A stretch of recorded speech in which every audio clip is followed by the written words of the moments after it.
We are the Crystal Thems, a Steven Universe podcast, and we are here to save the day by doing a deep dive into every episode of Steven Universe.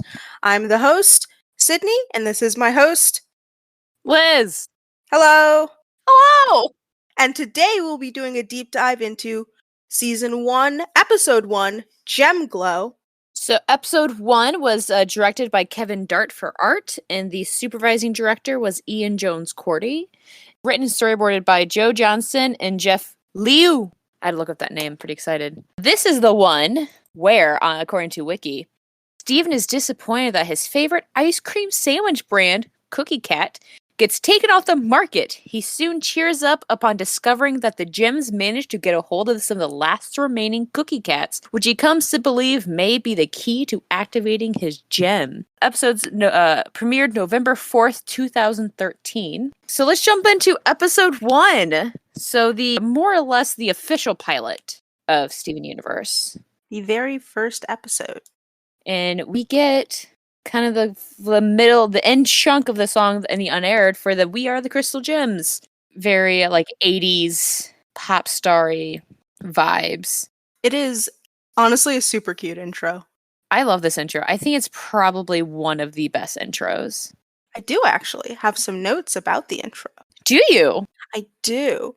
Some of the things I find really interesting is the fact that like Steven takes more time to move on the warp pad than the others because his body isn't physically made of light. So he has to physically, like they show him physically moving where the other gems just kind of disappear into light, which I think is really cool. I think that's like a neat little touch to add in.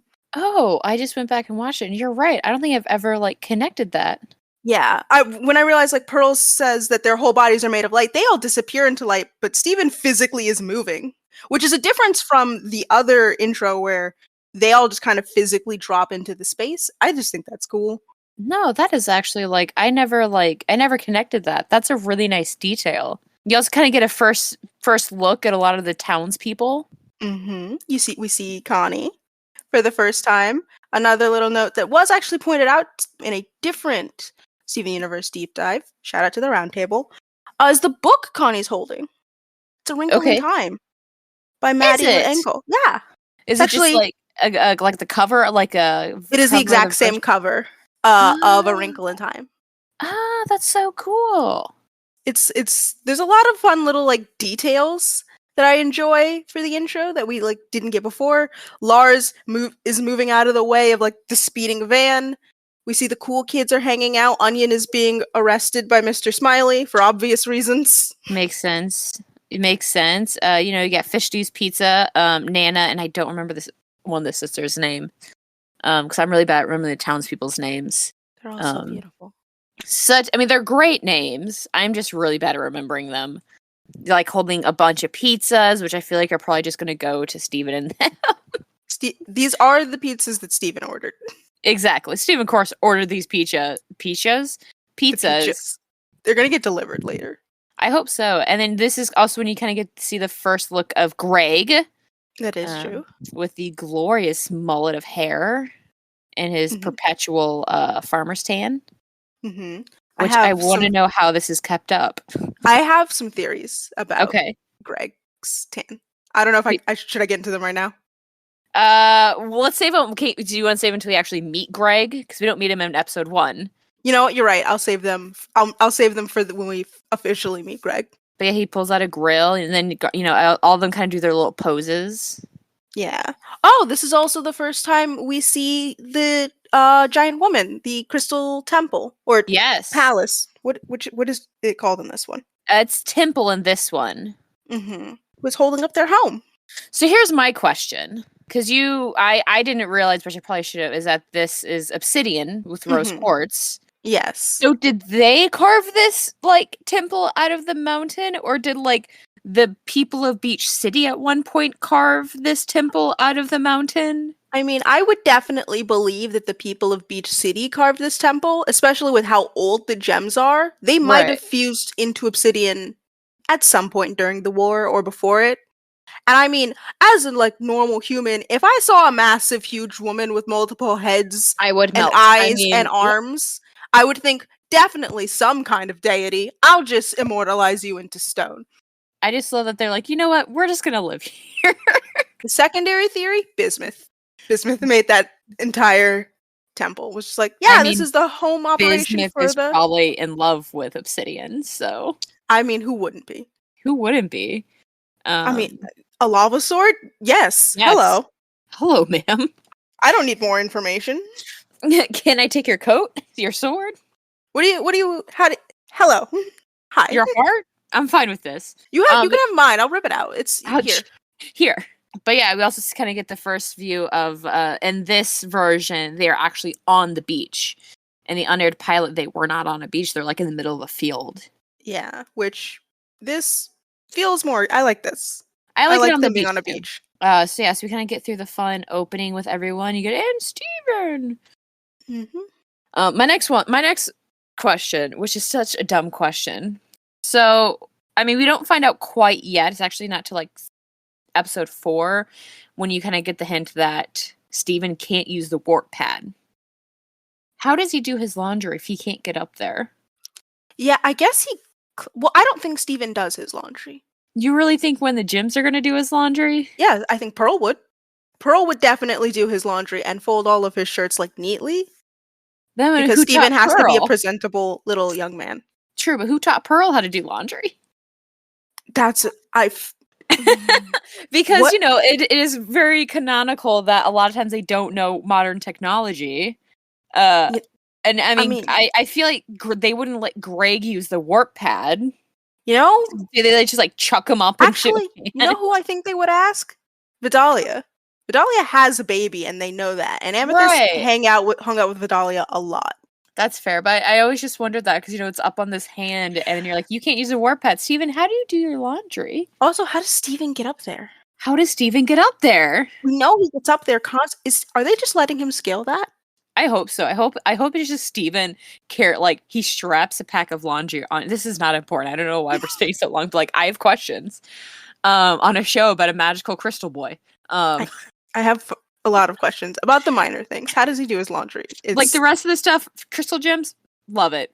Magic lesbians from space makes sense. Here for it. How do you do your laundry, son? I mean, it would make more sense because also Pearl doesn't need to physically carry the laundry. She can just put it in her gem, and then when she gets up there, take it out. Right, but yeah, Steven with like a bag strapped to his back, scaling this massive statue to do his laundry. I feel like the gems separated all the chores, and Pearl is the only one who takes it seriously. Where like Pearl has the laundry duty, and Pearl consistently does laundry. Amethyst has dishes, and her reasoning is if I break the dish, I don't have to wash it. Yep.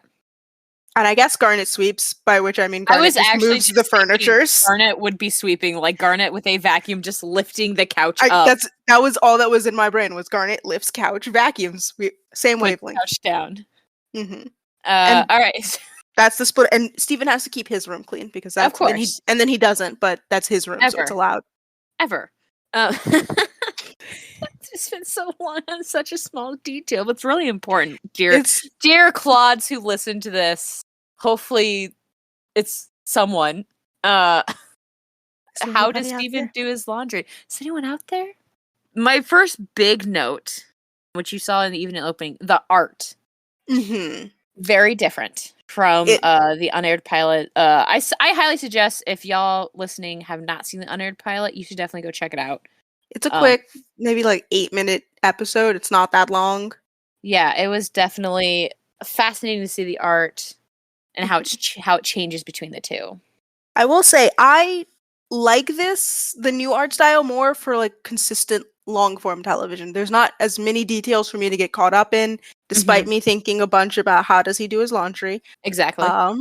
Also, like you can tell immediately, like when we enter the big donut, all of the art makes it clear that this is made for television and not for a one-off. Like the donuts don't have the individual detail added to them. The characters are much smoother. There's far less detail and more just shaping to them, which is common in most children's cartoons, where like shapes are what define the characters instead of the details about those shapes. And it's pretty good. I personally enjoy like how all of the characters are designed. Yeah, I really like to. I also like the backgrounds. They give it it's more sketch-like. you can look and there are points where like the color doesn't go all the way over to the line or it goes over the line completely. Like it's a lot of very kind of sketch details, which I feel like definitely add to Steven's a kid. He's a kid. And I feel like it really creates this world for this child. Yeah, the fact that it's supposed to be from Steven's perspective, like he remembers what his friends look like, but he doesn't remember the individual color of every donut that was in the donut shop that day. Yeah. And I think that's I really enjoy it. I like this art style. It also is less work for all of the artists and animators to have to. Yeah. They're like, I don't have to make sure every detail that every donut like individually looks unique and moves on its own. That's so much easier for them. We give the general shape. We know what's going on. We call it a day. Awesome possum done. So we start off with Steven is very upset. He has found out that Cookie Cats, the ice cream that we all wish we could have, because it's literally just an ice cream sandwich shaped like a cat. Honestly, amazing. Is discontinued, and he's so upset because it's all gone. So I love that the Big Donut also sells ice cream. Like I feel like this is more like a 7-Eleven. I mean, they also have like coffee and cupcakes. Yep. Honestly, it feels like my local donut shop. Like not a large scale like Krispy Kreme, but your local donut shop where it's like, yeah, we have donuts, but we also have a fridge. We might as well just put a bunch of sodas in there. There's usually soda, juice, coffee. Oh, see, I didn't grow up. There wasn't a donut shop near me other than like Dunkin' Donuts, or you go to like Walmart. My local donut shop was owned by two Chinese ladies who didn't speak English and gave me free donuts every time I looked sad. So I looked sad every time I went in there. Every time. And if you bought 3 like full-size donuts, they would give you a bag of donut holes with it. I loved going there so much. That was like my like the Big Donut reminds me exactly of that because it was like my local donut shop. It was right around the corner. It had all of the like, yes, they have donuts and coffee and various juices and soda and energy drinks, and then some like other pastries, cupcakes, maybe a slice of cake if anyone was feeling in the mood to make it. And then sometimes I'd just walk in and go, do you want eggs? Do you want me to make you just like a full breakfast? And it's entirely available. They just have it was great. Amazing. I love it. I also maybe it's because I'm old, but we talk about lion liquors and how they don't even look like lions. I just had a very visceral reaction of like the ice cream truck coming around my neighborhood and you get the SpongeBob pops, and the SpongeBob pops, like the eyes would already be melting off, so there'd be like massive like blue streaks down its face and it'd be like creepy looking, half melted. I was like, oh my god, it's just like the SpongeBob ice cream sandwiches. Like, you don't actually know what ice cream it is. It's just like a general sherbet, I guess.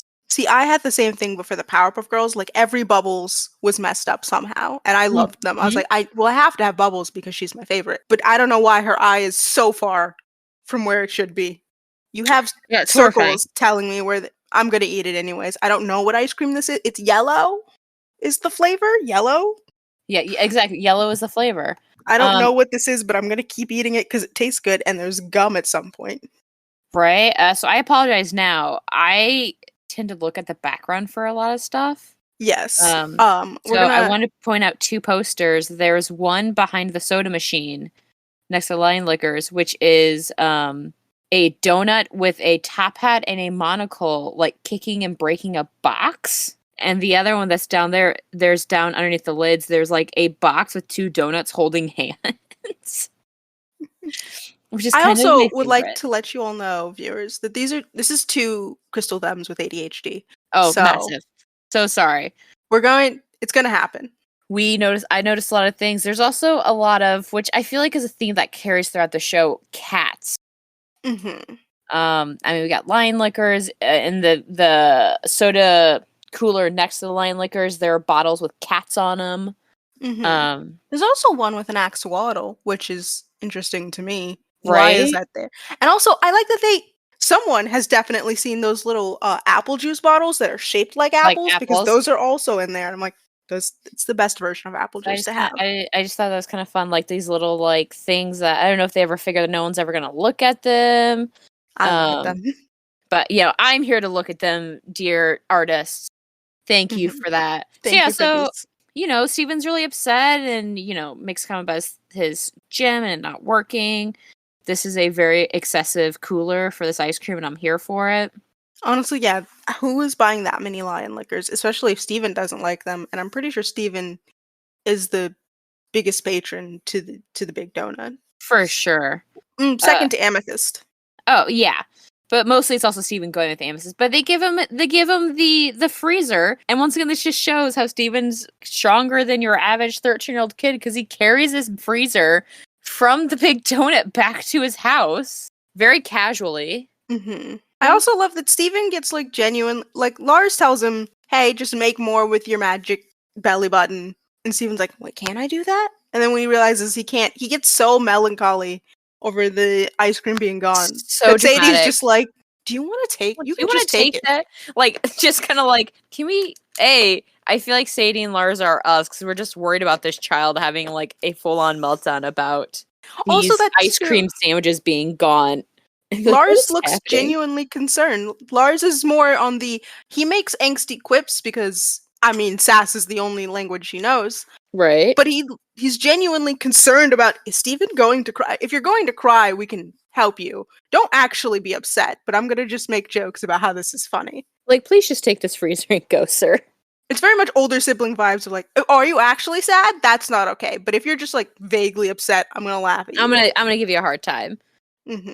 I would really like that freezer, please. I like that to exist so I can put things in it. But yeah, he takes the freezer and carries it back to the temple. Yeah, which who knows how long of a walk that actually is, but very casually. And as someone who's carried many dorm fridges in and out of dorms and apartments and stuff, those aren't light. They're very heavy, and he's carrying that on just strapped to his back like a normal backpack. This version of the house looks less shed-like and much more stable. It looks like a home. That just happens to be built into the side of a mountain. Right, that you would not have to call, like, child services because you're worried about this child living in a shack homeless by themselves. By himself? Yeah, you're like, are you? This looks like an actual place you could survive. But we get in the house, and Steven's like, hey, and all of a sudden this giant centipede thing with an eyeball in its mouth attacks Steven, and there's a whole bunch. It is the beginning of his trauma, of just going home only to immediately get attacked. For sure. And so the crystal gems are fighting them. I love that Garnet just rips one in half. It also it gives a good moment to show what all of the gems are like. Because Amethyst immediately is like, oh hey, sup Steven, and goes back to fighting. Pearl does her usual ballerina, I must fight but also be dainty. Mm-hmm. And then Garnet just picks up every single one of them and goes, I will crush with my hands. Boop. We done. We get the classic Garnet. I kind of liked the gold ones from the unaired one, but what do I know? I liked the gold ones. They were very nice. They were definitely way too detailed for anyone to keep doing. Oh god, yeah. You get a little look up at Stevens, and the Centipedals are watching this croissant dancing on TV. So did they turn that on, or was Amethyst up in Stevens' room watching this weird food show that he loves? I want to believe that the Centipedal just turned it on and got so distracted. Yeah, just boop. The beginning of the show is very Monster of the Week. Yes. Because these aren't even really gems. They're just kind of monsters with gem-like appearance that they're fighting. I mean, kind of find out that these are the babies and there's a mom or whatever. But yeah, there's always what gem monster is attacking us today is very much the start of the show. I mean, it's kind of also, it's funny because that's not the show is at all in the end. I mean, it's very episode, each episode's kind of its own thing, but it tends to also start to have full arcs into what's going on, or about Steven growing up. Yeah, we start getting overarching stories that are less of a disconnected monster of the week and more of a everyday exploring the storyline and exploring Steven's growth, which I think is really cool. I like that. I like that the show grows with Steven. I will also say one of my favorite little moments that is totally glossed over in the show because Steven immediately gets distracted by his ice cream is that Pearl is holding one of the Centipedals, talking to him very casually, and then when she decides that the conversation is over, just snaps the neck of the Centipedal. And I'm I was just gonna say that. That's so casually. It's so weird. I put Pearl casually snapping that Centipedal's neck. It's horrifying and also kind of hot. It's so confusing because she's just She's just standing there having like a very casual mom conversation, like, no, we'll clean up later, sweetie. Snaps neck. It's like, Like, okay. oh, sorry. Sorry, it's in your room, but they were trying to get in the temple. Okay. And like, imagine if your mom was just holding a rat and just decided to crush it in her hand while she was telling you, we'll get them out of your room. That's insane. Yeah. It's so, it is kind of horrifying. She is not even, I mean, at least Steven turned away before it happened because he started to look at the ones that were going towards the fridge. Pearl, what a casual just murder. Yeah, it is just like, and she's like smiling the whole time. It's why I'm like, Pearl, you're a cold-blooded killer. I can't handle this. Cold-blooded killer. So they beat all these guys, and then one, before they can kill it, gets into the fridge, which I'm like, you don't have thumbs. How are you getting into this? Also, as an aside, does your fridge only have bread, eggs, and milk? Yes. That's it. That's it. That's all that's in the fridge. There's like a and I think lettuce. A can of tomato something. They have like V8 in their fridge, and then like ketchup and mustard. Yeah, that's they it. have That's the all Steven eats. Condiments, bread, some lettuce, eggs, and the milk got knocked over. So, Steven, what do you eat? I know that the fridge is not going to be as detailed as before. Donuts. But just eating donuts. I think he just eats donuts, pizza, and fries. Or fry bits. Fry bits. But lo and behold, there's a bunch of somethings in the freezer. And, you know, Steven's like, they messed up my fridge. But then he looks closer and look. What is it? What is it, Sid? What is in the freezer? Cookie cats! A bunch of cookie cats! And also a glow bracelet. I think they were doing that experiment that where most schools will tell you that, like, glow bracelets can't freeze, and so everyone immediately just sticks it into the freezer to go, well, now I have to know. We always told it makes it last longer. Oh, I was told they couldn't freeze. I was like, well, now I have to see. Puts it in the freezer. Yeah, I always put them in there because I wanted them to last longer, but then, like, I always forgot they existed, and I found them, like, Meh. I feel like that's exactly what happened to Steven. The gems got Steven a bunch of cookie cats, and I don't know, I just love how much they love Steven. Mm-hmm. That's one of the biggest differences from the pilot, is that the gems here all deeply care about Steven and making sure he's happy and making sure he gets to just enjoy being around them. Yeah, and not that they weren't loving in the other one. They're just a bit more like older siblings. Yeah, I think you can't do anything. I think what we equated it to, or at least I did the last episode, was the difference between moms and babysitters. Yeah, it's like these are Steven's moms. Whereas in the last one, it was like they're taking care of Steven, but they're not his moms. Yeah, they're just their caretakers. Like these, you can like plainly see how much they care about Steven, and they never give him a hard time or treat him. I mean, they baby him a little bit because he doesn't have his gem powers, but it's never like you're not good enough because you don't have these gems. Mm-hmm. It's just them going, we'll take care of you, even though you don't have these gem powers because you're one of us. And it's like, oh no, like you'll learn, but like they never put him down or be like, you know, you're not like your mom. Your mom could do all this stuff. It's like you're learning, you'll get it. Like we'll figure it out, which I really like. Like they traumatize him a lot, but also you know that they love him, and honestly, that's the sweetest part. Now I get to one of my favorite parts of this whole episode is the Cookie Cat song. Also finding out that Amethyst just stole these. That too. I love that Amethyst stole the ice cream for Steven. Pearl paid for it, went back and paid for it, which I would have loved to have seen. For sure. Like. And then Garnet says, like, it was my idea. But literally, like, where does Pearl get money? Does she have a bunch of old money? Did she overpay with like ancient dollars? Did she give someone 7 Greek coins and they're like, what the hell? Oh my god. Probably, like, just gave him, like, I would say a gemstone, but that'd be like kind of cannibalistic, I guess. It would be a little weird. Just like give him like an ancient artifact. Literally, she's just like, human money, and all she's remembering is like at some point during the early 3rd century, and just pulls that out because she has ancient coins from like. You just give him like a handful of coins. Is that enough? Is this enough coins? I would say yes. Like I don't. Yeah, definitely. This is $10 million worth of coins. This is going to show my nerdiness. Not that we're already doing a podcast about a nerdy show, but there's a movie called The Phantom with Billy Zane in it, made in like the early 90s, late 80s. I think it was actually early 90s.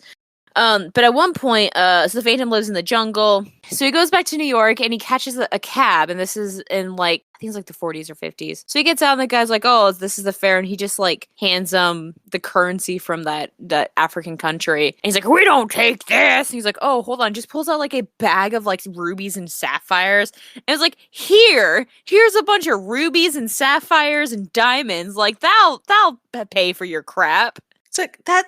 I'll stop being a cab driver. I just imagined that's what happened. That's exactly what Cookie Cat song. Mm-hmm. I kept pausing it to get the lyrics. Oh yeah, I have some things about the lyrics. So he's a frozen tree with a brand new taste. Whatever. Cool. Because he came to this planet from outer space. That sounds familiar. I know. In my notes, I have came to this planet from outer space, you say, 7 question marks, and then the eye emoji. Right. And then a refugee of an interstellar war. A refugee, you say, of a war.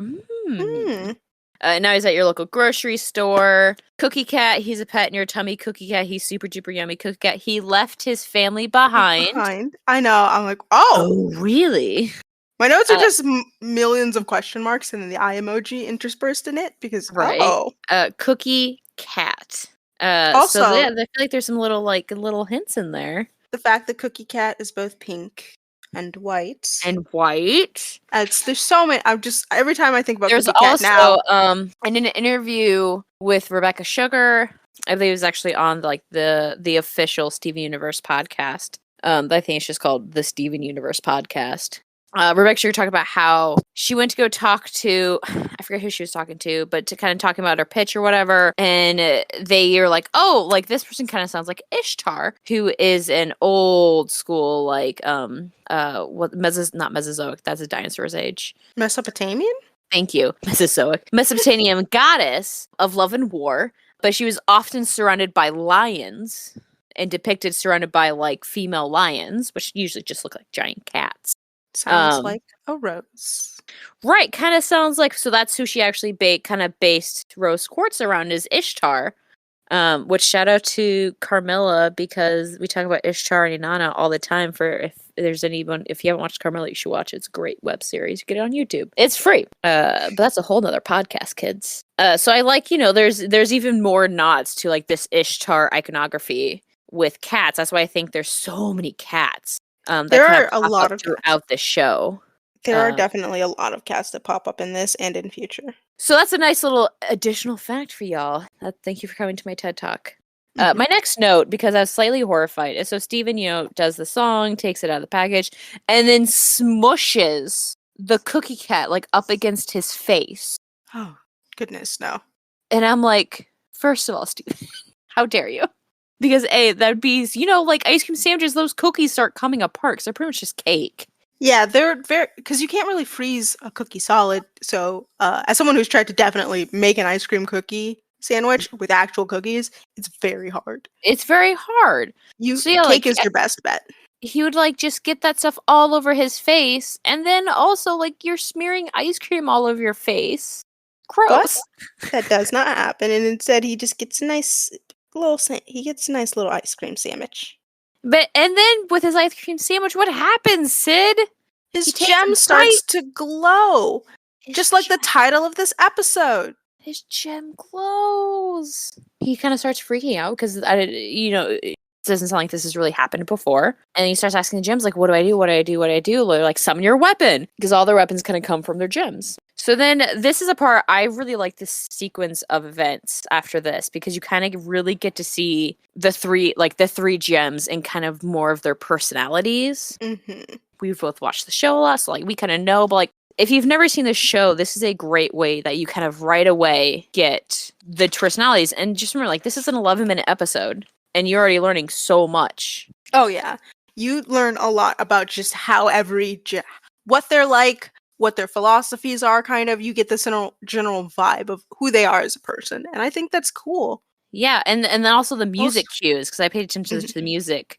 I just wanted to drop in with one little thing. Is one, for Pearl's bit, which we're about to get into, the flower on the tree the Pearl is standing in front of is actually the same flowers we see blooming around the palanquin seasons later.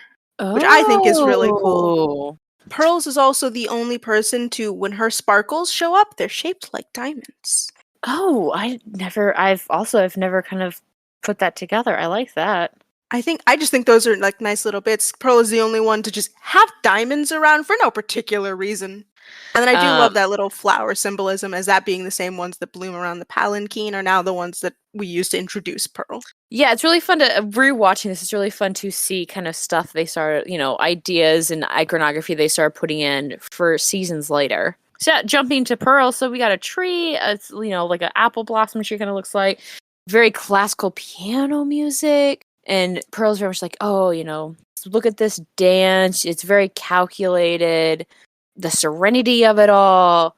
So you definitely get that Pearl is the hard work gets all the job done. You have to be like as graceful as a dancer to do this. Yeah, she actually calls it just fully. She says hard work and dedication will allow you to perform your own dance. Like her summoning the weapon is a dance. It is something that pearls were meant to do, but she uses that for combat. So yeah, then she pulls her weapon out and kind of does nice little spins. Like, see, just like that, super easy. So he takes a handful of the petals and leaves the tree. Like, doesn't even do it by the tree. Goes back to the big donut. Yeah. Well, I guess because there's a fun little like symbolism with the tree and the way it's like shot between Pearl and Steven. Like Steven is never really shot with the tree so much as outside of it. Yeah. Maybe like the reaches of the petals, but he's never shown next to the tree. Whereas for Pearl, she's shown with it overshadowing her. And I'm like, hey, she's still overshadowed by Rose. Yeah. Steven isn't, so he has to take it to a place he's comfortable. Whereas for He's Pearl, overshadowed by a donut. he's overshadowed by a donut. But more like honestly, he's overshadowed by his human needs. Donuts are probably the most human of things. It's food. It's a very human food. It's sort of the universal human food. Fried dough is kind of a universal. I mean, culture. All culture has fried dough of some sort. So that's Steven's little human need. Whereas for Pearl, it's gonna be Rose, and like the death of Rose still looms over her as this lovely tree that causes her to fight and do her dance. Right, but they kind of combine the two because there's a pink donut. So I feel like that kind of represents the two sides of Steven, the human side and both like the Pearl's like his color's pink, which I love that his color's pink so much. Like they don't shy away because for some reason our culture has gendered color, which is the dumbest thing ever. So weird. So pink is classically a girl color. Men are often, men, well, I'll say specifically men, not even like non-binary folks. Like men are very like kind of judged and sometimes made fun of for wearing pink things. Yeah, it is very much seen as an effeminate color and not something a man would be wearing. Right, and at no point in this show is Steven like, I'm pink, boo-hoo. Like, at 0 point is he that is ever never giving grief about it, ever. And but I love that. I do love that. A lot of this show is everyone going, yeah, that's Steven, and we don't care. Toxic masculinity is not a thing here. Like, we get a few episodes about exactly why that's bad later on, but generally every single person's like, yeah, there's no need to be toxic masculinity. I'm sorry, we have gay, lesbian, space rocks. Why do I have space rocks? Why do you have that? Your toxic masculinity can leave. Check it at the door. I'm dealing with floating eyeballs. I don't have time for you. So moving right along, so we're out at the big donut with Amethyst, who's eating a donut. It's the first time we kind of see one of the gems eating. Steven throws up the petals and is like, oh, like trying to summon his stuff, and Amethyst is immediately like, what the hell, man? I also love that Amethyst calls it the petal thing, which means it's happened to Amethyst before. Did Pearl teach Amethyst how to summon her weapon? Probably, because Amethyst rolled up as a kid, more or less. And we know that they were close before Rose's death, so... Yeah, I think Pearl totally did the petal thing to Amethyst, and Amethyst is like, all that practice sucks. Which I love. That it cements sort of the sibling energy for them of like, oh, did mom tell you about like the weird petal? Yeah, you don't have to do that. It's weird. Yeah, you don't have to do that. But Amethyst is a lot more laid back. Like, oh, practice sucks. Like, just do it. Yeah, who cares? Just do it. Exactly. Yeah, it just happens. Practice is no fun. It just happens. The music is very rave-like, kind of that synthetic rave-like, and then just like a lot of drums. HBO Max describes it as funky music. funky. That's a good way, actually. I like that funky music, but very different from the classical piano music you got with Pearl. But Pearl summons her little whip and breaks the dumpster. I want to know because Lars comes out. I was like, not again. How many times has Amethyst broken this dumpster? I know. I have to know how many times this has happened. And also, why is the dumpster? I get that, a lot of places you have to throw their food out. Give it to Amethyst. Give it to the poor child who lives alone. Well, Steven might get sick, but Amethyst definitely won't. Would not. But that was one of my big notes. I was like, why are you throwing that away? But yeah, that was confusing. Has Amethyst done this to this poor dumpster? Like, I feel like every month they're like, hey, can we get a new dumpster? Again? It's like, what happened? So this purple magic woman with a whip broke it. It's really best if you don't ask questions. So sorry. Yeah, it is definitely weird, but you know how it is here. And then finally, we get to our last crystal gem, the I labeled cool goth witchy cousin, because I kind of got those vibes from Garnet. So yeah, Steven's lamenting because he's like, Pearl said to do it this way. Amethyst says to do so. Like, what's the right way in it? And Garnet's like, both. I'm gonna make this worse. Or you can link your mind with the energy of all existing matter, channeling the collective power of the universe through your chip. Exactly. Which it's like that. Is that how? Which for me is that how Sapphire sees through time? I think so. Like that feels like Sapphire talking. The first part sounded like Ruby going, "Do both." Do both. And then the second part was Sapphire. And it's very much just Steven going, that's not gonna, I know. And then we get like the techno-y jams and Garnet just like busts a move and then boom, Gauntlets of Awesome. Which is just, Garnet continues to be the coolest person in the room. The coolest freaking person in the room. And then Garnet's like, at least that's how I do it. Like immediately she's very much like, that's how I do it. Mm-hmm. It might not be the same. But I mean, Steven's overwhelmed and it's like, okay, I'm just going to recreate the situation because I wasn't doing that when my gym glowed. Literally, I have my notes, Steven, the rational one. Let's recreate the events of what happened and see what was important. I'm like, that's how you would. That's what you would do. That's the smart kid who's going, okay, I'm going to take a human approach to this and just redo it. And literally puts all the gems into exactly how they're standing. There's a little picture. I'm assuming it's supposed to be an outlet. It's just a smiley face on the ground. Pulls a half-eaten cookie out, which would taste gross because you can't put it back in the freezer because then it would taste like the freezer. Mm-hmm. I also think Steven gets like a little too detailed in this, which I think is his downfall.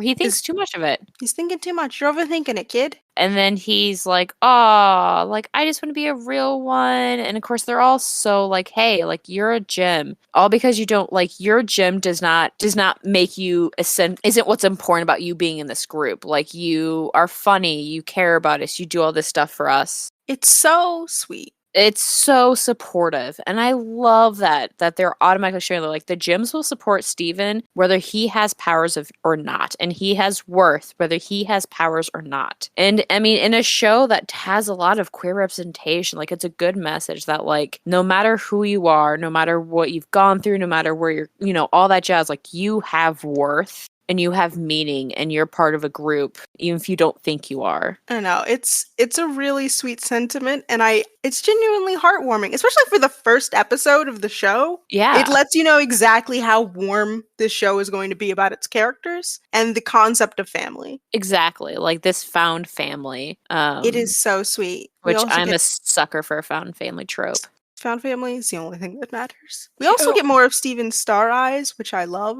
Love me some star eyes. And, the line that resonates with me the most, if I don't have powers, at least I have ice cream. And I have to say, same, Steven, same. Accurate. I also love that Pearl makes Amethyst give a better apology. She's like, hey, no, don't say that to your brother. That's rude.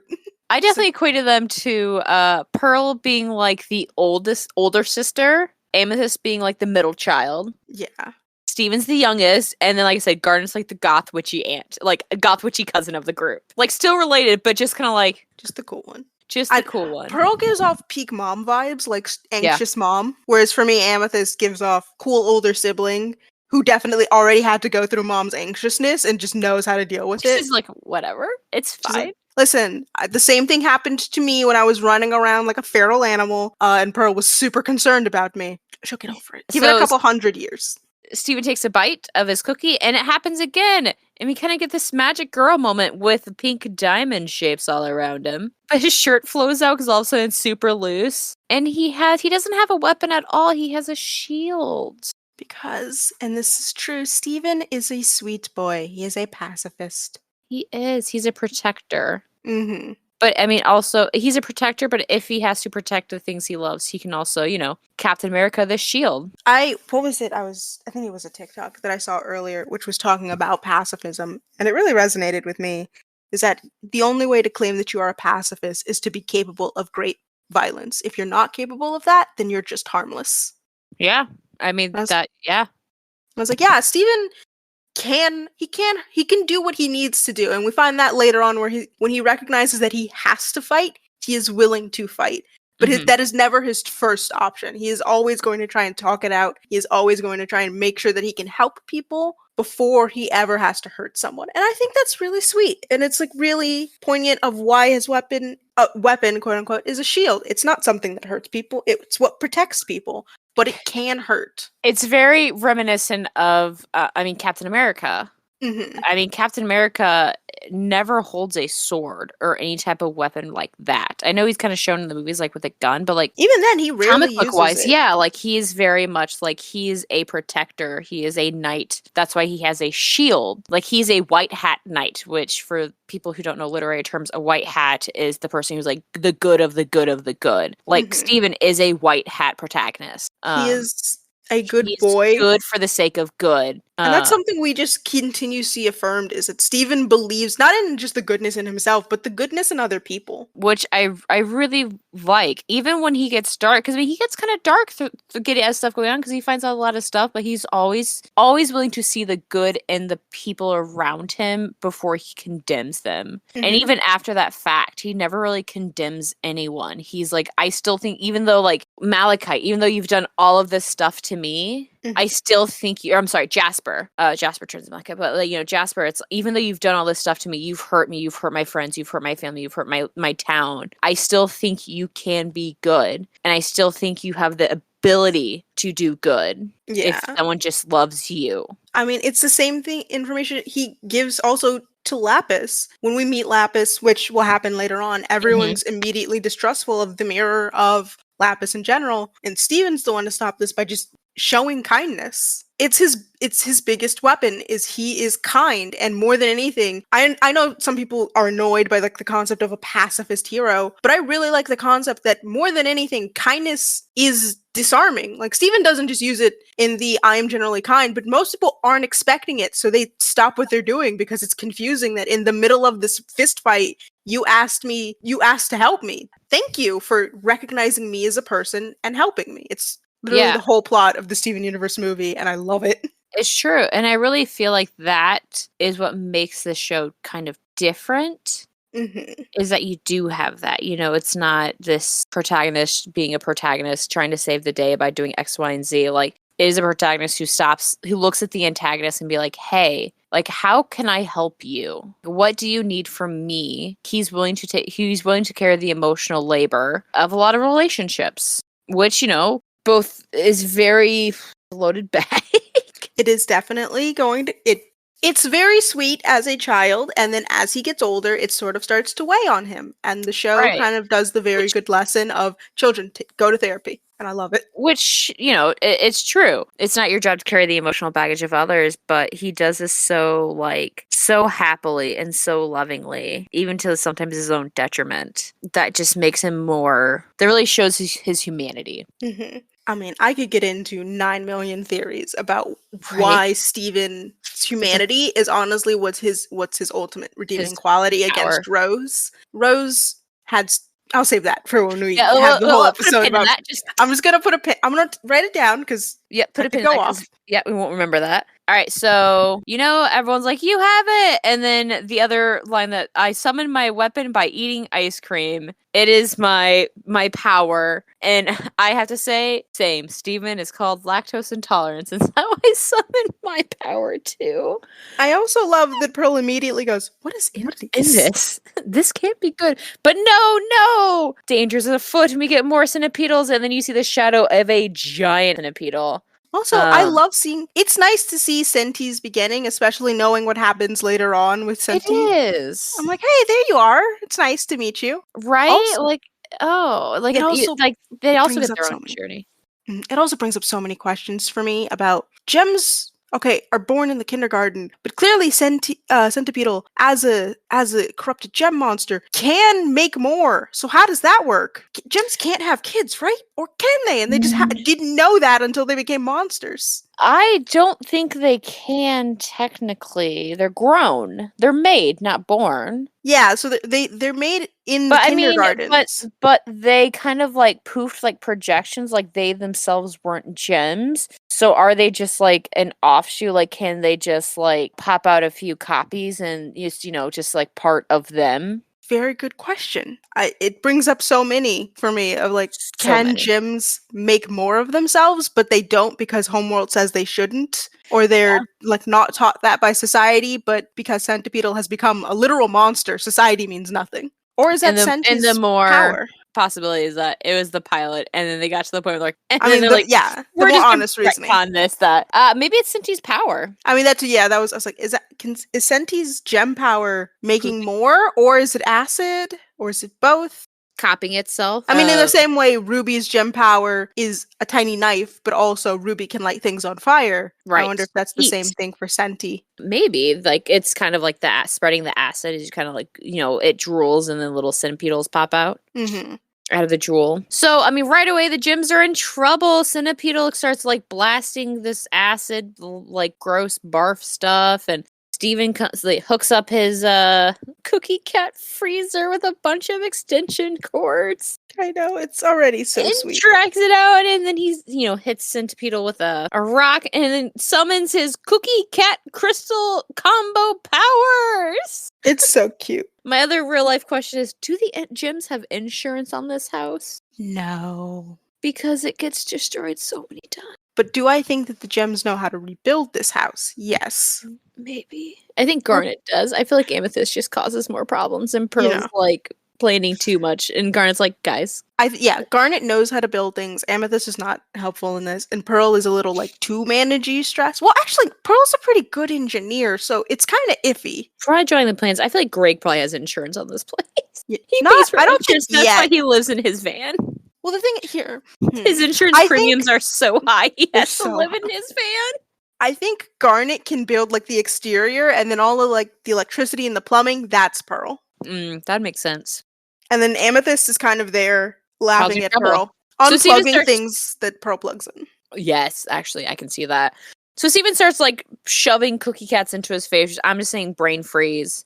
Immediately. Also, just he gets the immediate tummy rumbles of too much ice cream. Hell yeah. He's probably lactose intolerant like me. But nothing happens. His powers don't activate. Oh no. He has a priority straight. He saves the freezer, which I would too. I mean, it's a good freezer, and he got it that morning. Right, it's brain dish noob. I put my note as his real power is avoiding brain freeze. That is his real power. It's his real gem powers avoiding brain freeze. It might his gym he does have healing powers, so he actually could be avoiding brain freeze by just healing it before it can hurt. I like that. That actually might be how he's fixing that. So Steven just keeps shoving more and more what's his mouth, and nothing works. He's wasting his whole supply, man. You gotta like ration those things out, bro. But he keeps eating and eating the ice cream, and not only is he in trouble, but the gems are in trouble. Gems are in trouble. I really, really appreciated that in the end of this, his fight, they fight for a while. Everyone's kind of in trouble. I mean, Steven never actually uses his powers.